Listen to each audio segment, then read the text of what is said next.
आणि ते मग बंडू चांबर म्हणजे यांचा चुलता. हा, जनार्दन, राजाराम आणि बंडू. एवढी माहित होती तर पुन्हा इकडे मुंबईला आल्यावर कोण कुठे पुन्हा एकमेक जर आमच्या घराच्या पाठीमाग म्हातारपणी गाठी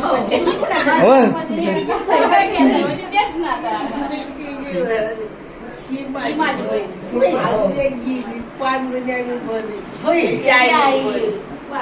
ही माझी आई वरती 2 नंबरची, ही 1 नंबर थोरली.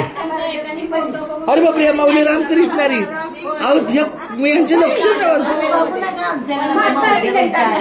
काय राव तुम्ही. काल मी यांना बोललो तुम्हाला पोळ्या घेतात, मी विसरून गेलो आणि झोपलो लगेच. इथं आल्या झोपलो. पहिली वेळ मी 7:30 का 8 झोपलोय. बोला बोला रामकृष्णारी, बोला रामकृष्णारी, बोला की रामकृष्णारी. हा एकदा बोल रामकृष्णारी. रामकृष्ण आणि बाद बाद झालं, वैतागली आहे माझे. कारण सकाळ 2 वेळा